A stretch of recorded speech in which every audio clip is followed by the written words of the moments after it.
مقام في الذرى صعب المنال، بلوغ رقيه شبه المحال، رافع دون رفعته الثريا، ودون بهائه بدر الكمال.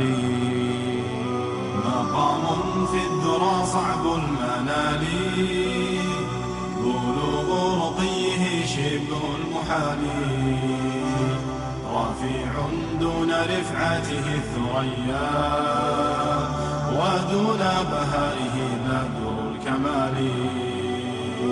له آل النبي الغر نالوا، فآل المصطفى أكرم بآله، ميامين عمالقة عظام، بدين محمد بالغ المعالي. الحمد لله الذي هدانا لهذا وما كنا لنهتدي لولا أن هدانا الله، والصلاة والسلام على رسوله محمد وعلى آله وأصحابه ومن والاه. قال الله تبارك وتعالى في القرآن العظيم: فأعوذ بالله من الشيطان الرجيم، ومن لم يحكم بما أنزل الله فأولئك هم الظالمون. صدق الله العظیم. خدمت همه عزیزان و بزرگواران، السلام علیکم و رحمت الله تعالی و برکاته. همه شما عزیزان و بزرگواران را در این برنامه‌ای که از خود شماست، برنامه الگوهای هدایت، برنامه‌ای که ما باید الگوهای خود را بشناسیم، با چه کسانی اقتدا کنیم، همه شما عزیزان را خوش آمدید میگویم. در جلسه گذشته یا برنامه گذشته پیرامون ویژگی های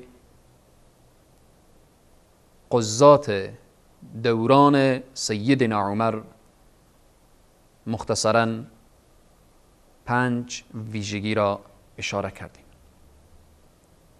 که سیدنا عمر وقتی که نگاه میکرد که این ویژگی ها در وجود شخص هست، او را به عنوان قاضی مقرر میکرد.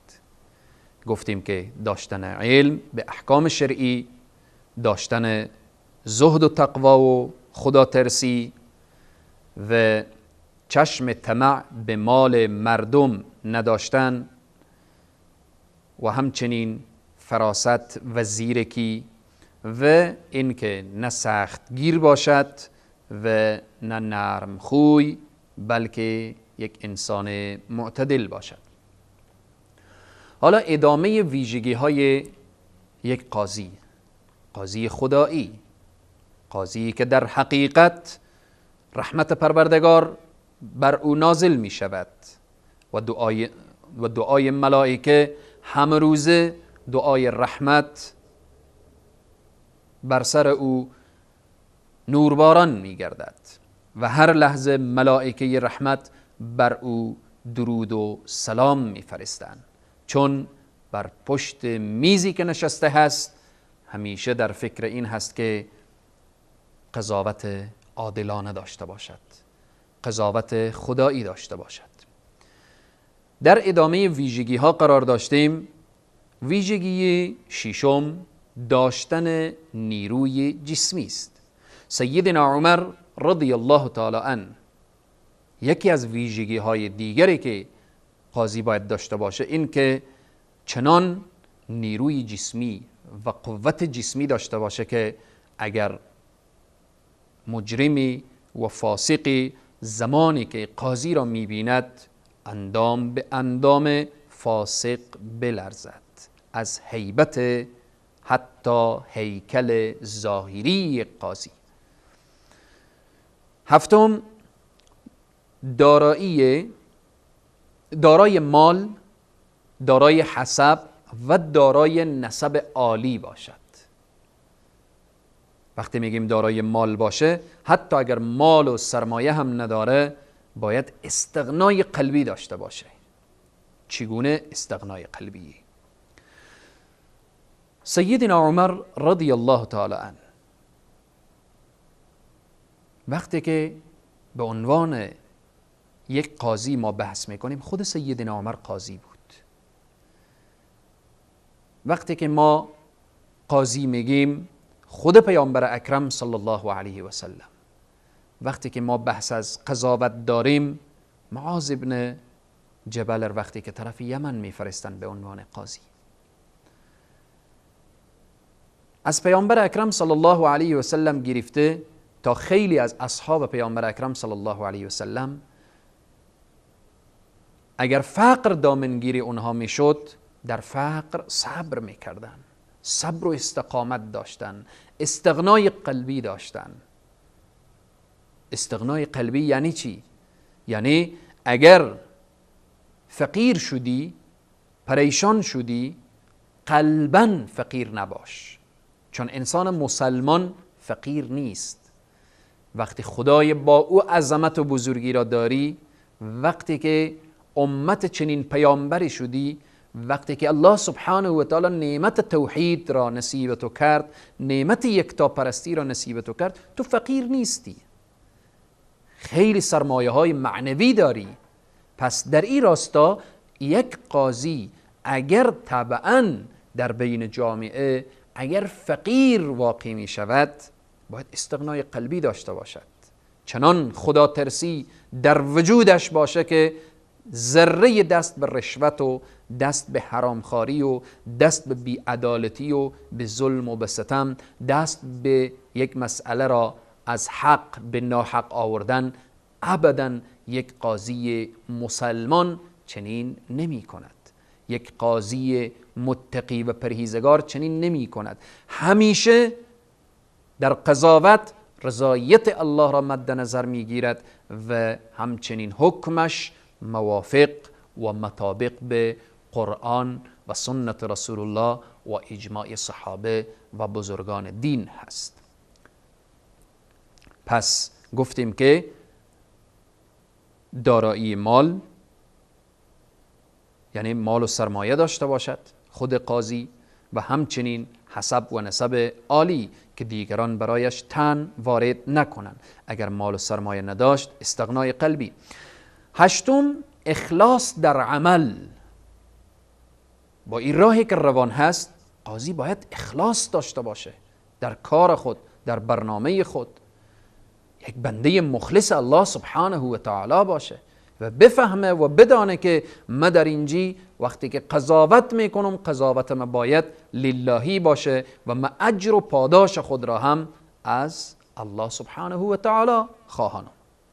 نهم، درک کامل قضیه.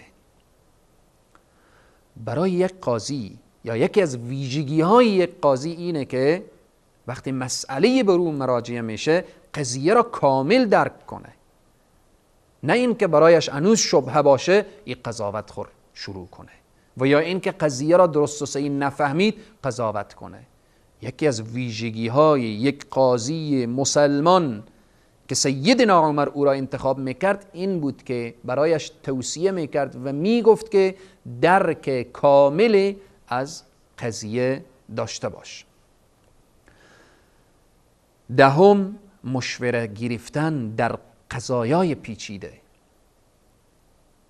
حالا یک قضیه پیچیده پیش قاضی مراجعه میشه، باید با دیگر قضات، با دیگر اطرافیان خود، با انسانهای مؤمن مسلمان مشوره کنه که این قضیه برای من پیچیده هست، چه کار باید کرد؟ قضاتی که در زمان سیدنا عمر بودن، قضیه پیچیده‌ای که به اونها می آمد، اونها با سیدنا عمر مشوره میکردن. حتی به خود سیدنا عمر وقتی مسئله پیچیده‌ای بود، با دیگر اصحاب پیامبر اکرم صلی الله علیه و سلم مشوره داشتن. 11، اینکه عدالت بین قدرتمند و مستمند، بین بیگانه و خویشاوند. قاضی باید خیلی دقت کنه بین یک انسان قدرتمند و مستمند و پریشان و ضعیف، و یا اینکه بین خویشاوند و بیگانه. یکی از خویشاوندای قاضی هست، حالا با یک فرد بیگانه پیش قاضی آمده، این چه کار باید کرد؟ عدالت لازمه. سیدنا عمر حتی در اینجا بسیار نکته جالب دارن برای قضات. وقتی که توصیه میکنن میگن وقتی که برای شما اگر یک بیگانه با خیشاوند به شما مراجعه کرد، طرف خیشاوند به شکل بیگانگی نگاه کنید و به طرف بیگانه به شکل خیشاوندی نگاه کنید تا بتوانید در این قسمت عدالت را رعایت کنید. قاضی نباید بگه که این قدرتمنده، من طرف قدرتمند را بگیرم. این فقیر و مسکین، اگر فقیر و مسکین امروز کسر نداشته باشه، فردا در حشر احکم الحاکمین اعدل العادلین باز از تو پرسان میکنه.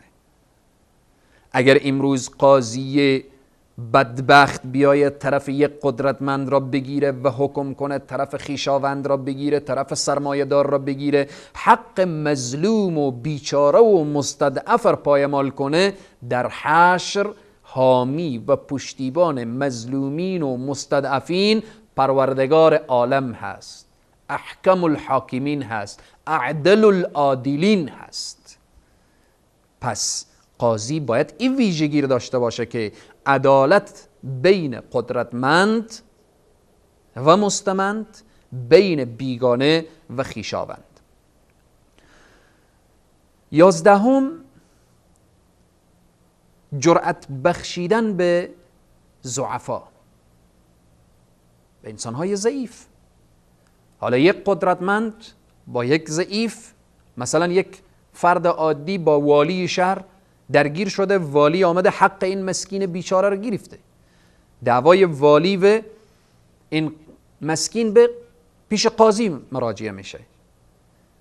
قاضی چه کار کنه؟ یکی از ویژگی های قاضی مسلمان اینه که چنان برخورده برای مستضعف داشته باشه که او ضعیف و او ضعفا و اونهایی که ضعیفن اینها جرأت پیدا کنن، بتوانن حرف زده.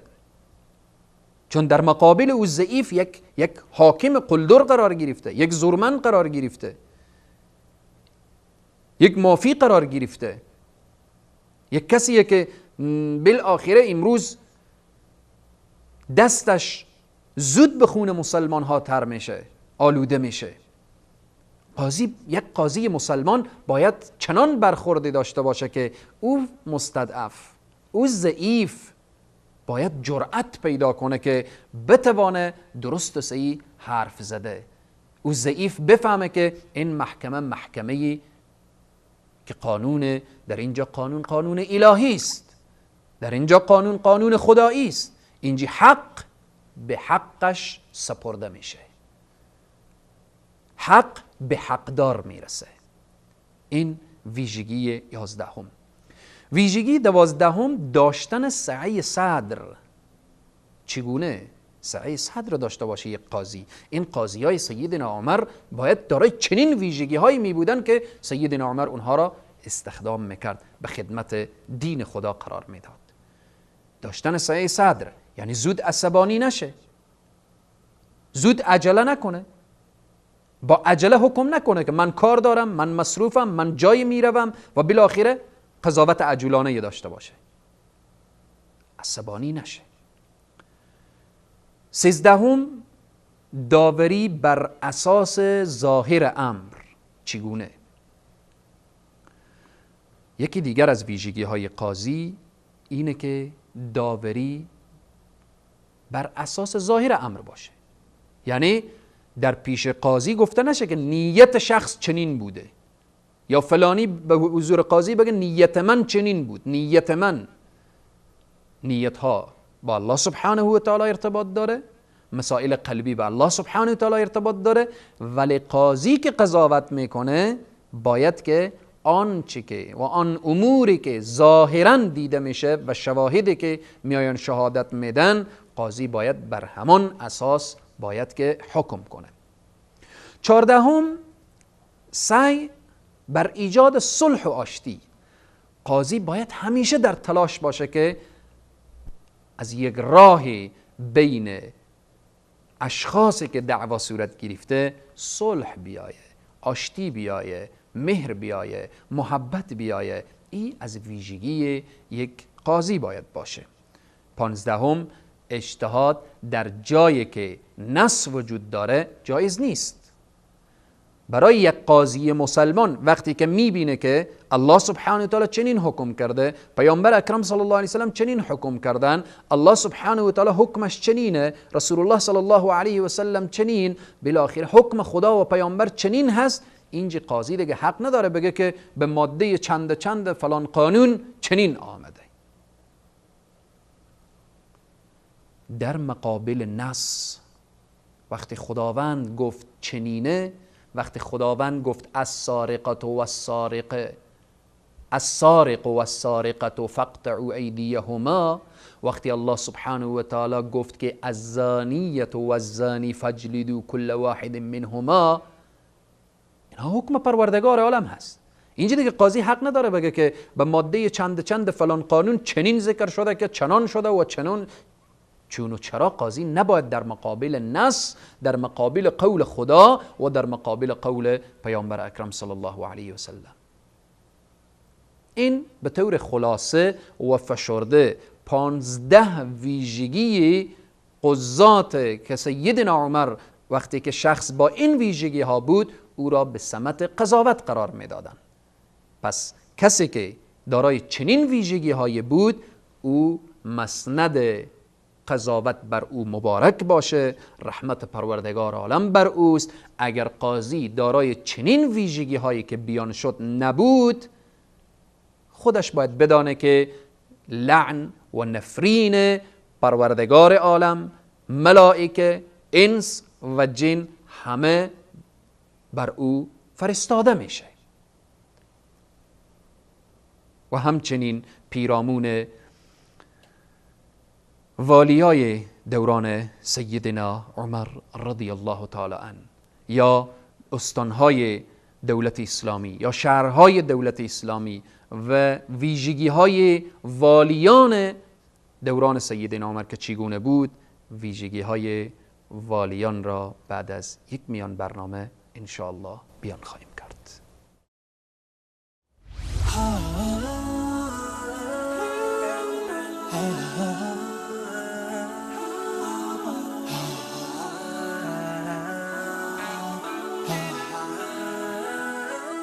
وصال حق گامی در راستای بیداری.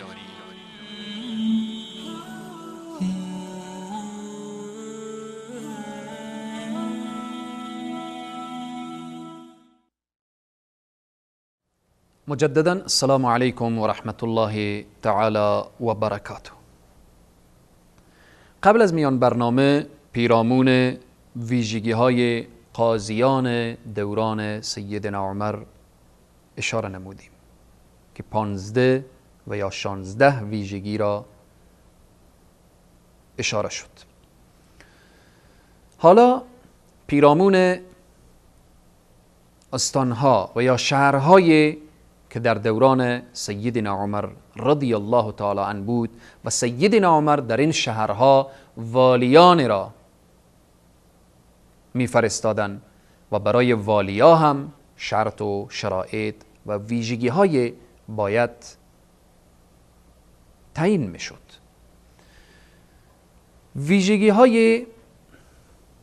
ویژگی های دوران سیدنا عمر که والی ها تعیین می شد چی بود؟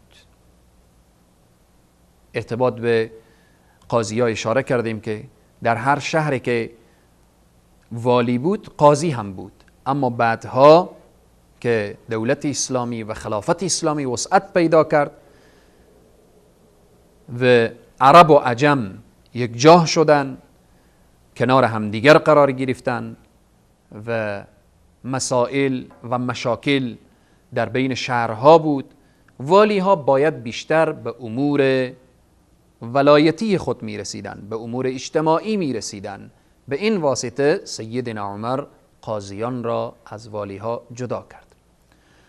شهرهایی که در دوران سیدنا عمر بود و در هر شهری والی قرار داشت، اولین شهر که مرکز میتونیم بگیم که اسلام و مسلمین، مکه مکرمه. مکه مکرمه، مدینه منوره، طائف، یمن، بحرین، مصر، شام، عراق، فارس، بصره، کوفه، مداین، آذربایجان و غیره، اینها شهرهایی که سیدنا عمر به عنوان والی اشخاصی را در این شهرها تعیین میکرد. حالا والی ها وقتی که به این شهرها تعیین میشدن، اونها هم دارای ویژگی بودن.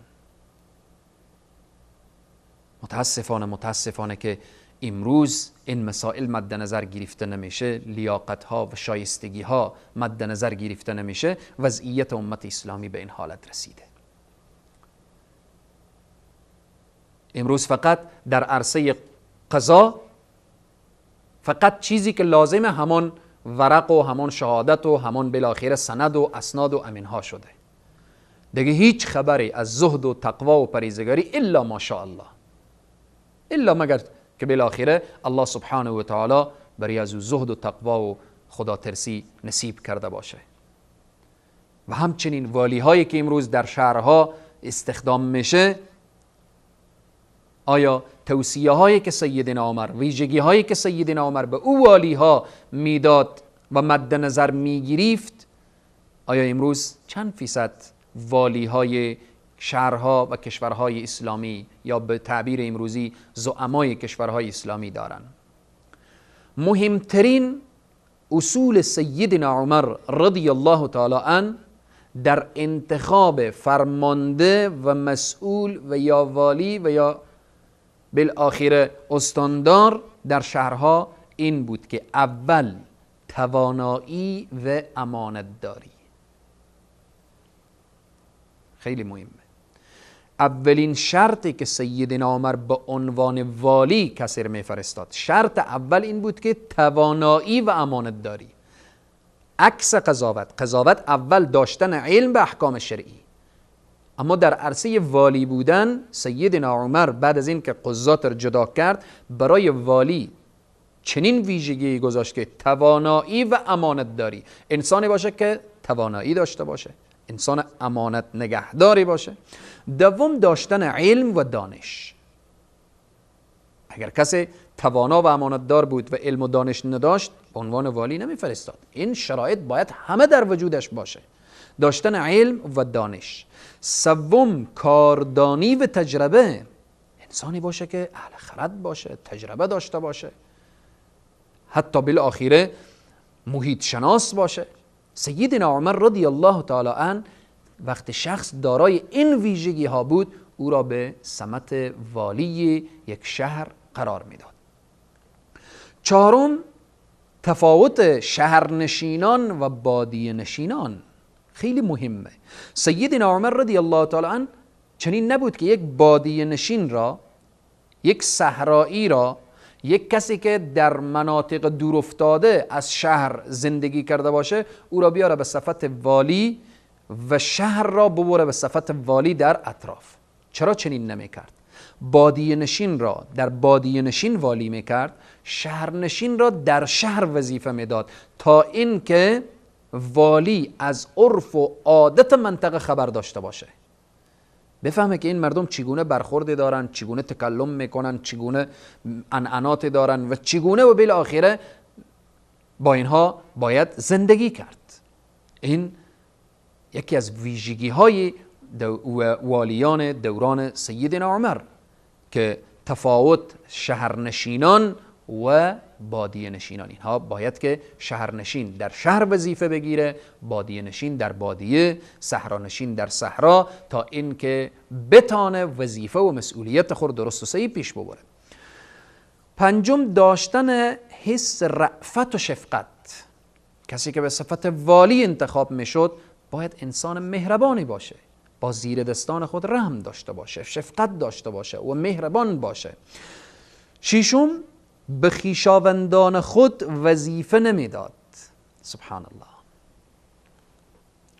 سیدنا عمر رضی الله تعالی عنه برای خویشاوندان خود هیچ وقت وظیفه و مسئولیت به صفت والی نمیفرستاد، مسئولیت نمیداد، الا که مگر لیاقت و شایستگی داشته باشه.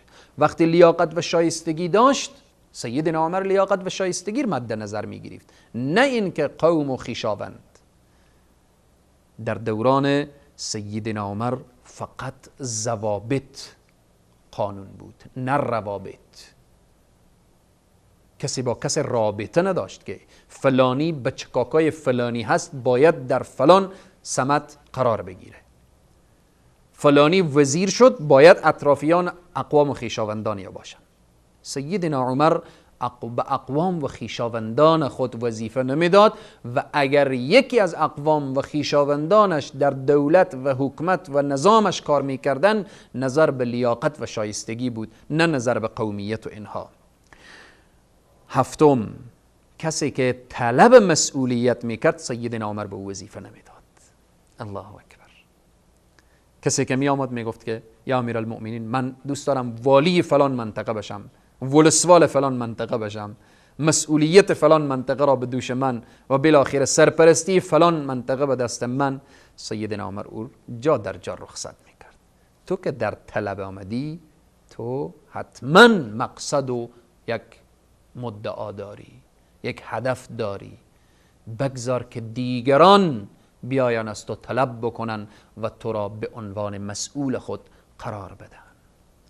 هشتم، قبل از استخدام شخص سرمایه شخص را حساب میکرد. چقدر سرمایه داری؟ چند شتر داری؟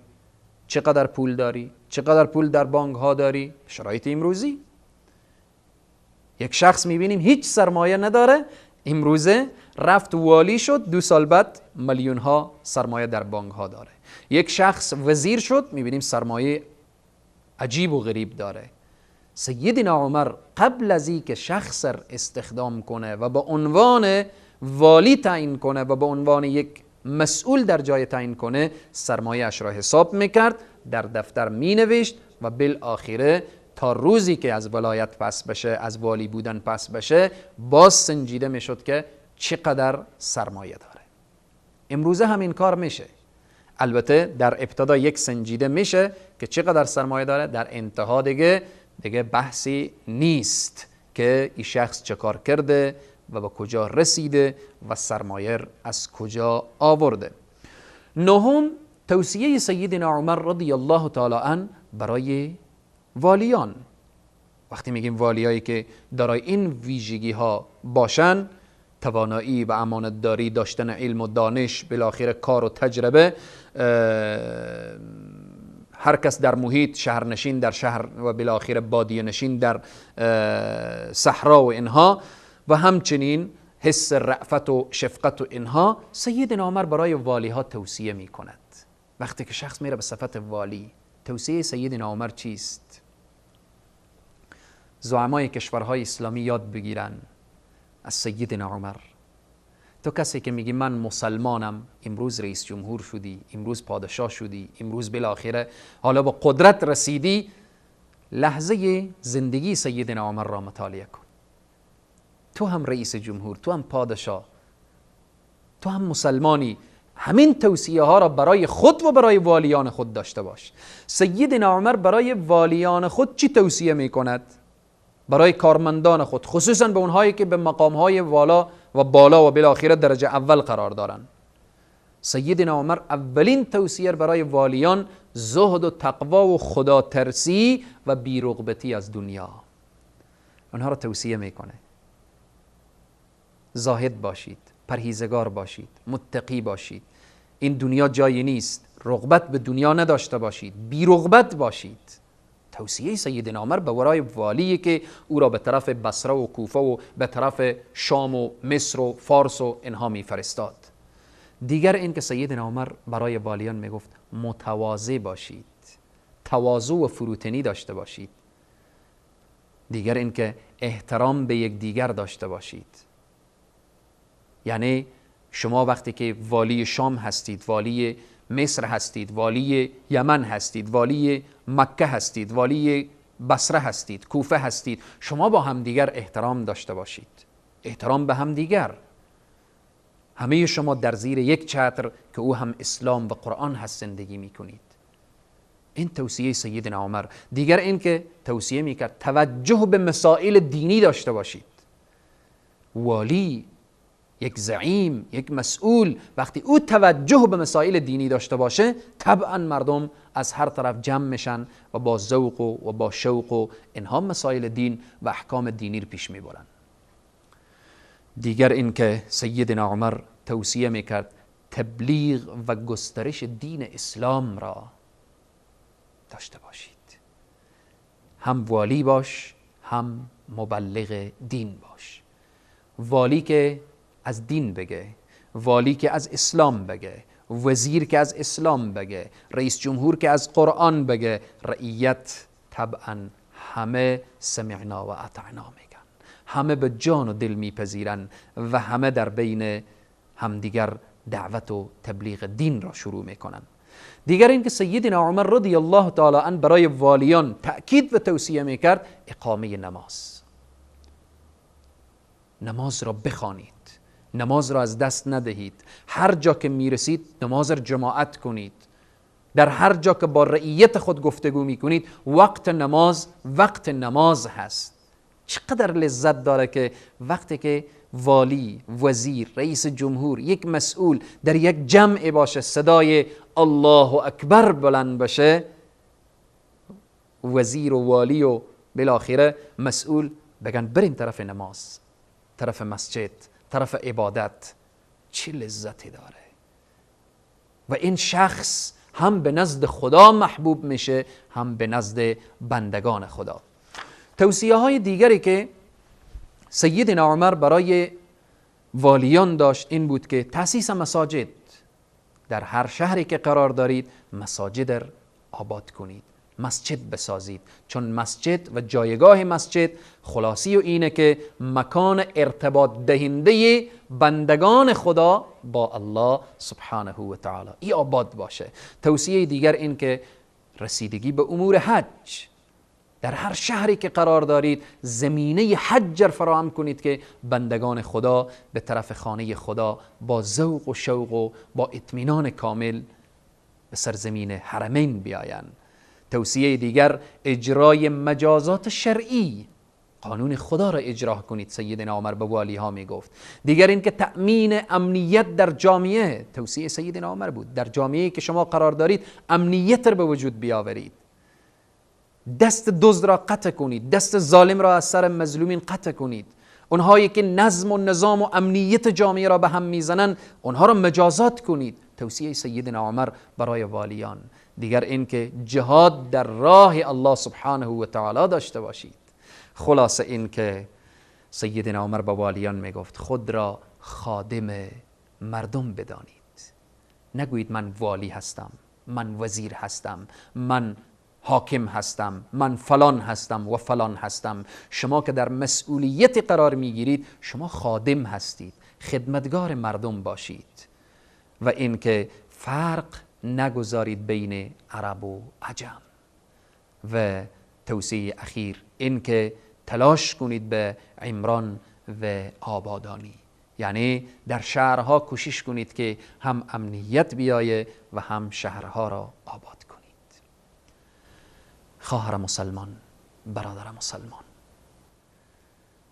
دوران سیدنا عمر را که ویژگی هایی که برای قاضی ها سیدنا عمر تعیین کرده بود و اختصاص داده بود شنیدید. ویژگی هایی که یک والی مسلمان که در شهر به عنوان والی و مسئول قرار میگیره اینها را هم شنیدید. امیدوارم که این ویژگی هایی که سیدنا عمر برای قضات و برای والیان شهرها بیان کرد و تعیین کرد، همه قضات ما و اونهایی که در سمت ولایت و وزارت و به هر مسئولیتی که قرار دارن بشنون و سیدنا عمر را و گفتار سیدنا عمر را و توصیه های سیدنا عمر را سرمشق زندگی خود قرار بدن. الله سبحانه و تعالی همه ما و شما پیرو واقعی اصحاب جلیل القدر، خصوصا پیرو واقعی خلفاء الراشدین بگرداند. تا برنامه بعد که انشاءالله مراقبت سیدنا عمر از والیان، چگونه از والیان خود مراقبت می کرد و برنامه بعد انشاءالله بیان می شود. تا برنامه بعد شما را به خداوند کریم و رحیم می سپارم. والسلام علیکم و رحمت الله تعالی و برکاته. مقام في الذرى صعب المنال، بلوغ رقيه شبه المحال، رافع دون رفعته الثريا، ودون بهائه بدر الكمال. مقام في الذرى صعب المنال، بلوغ رقيه شبه المحال، رفيع دون رفعته الثريا، ودون بهائه بدر الكمال. له آل النبي الغر نالوا، فآل المصطفى أكرم بآله.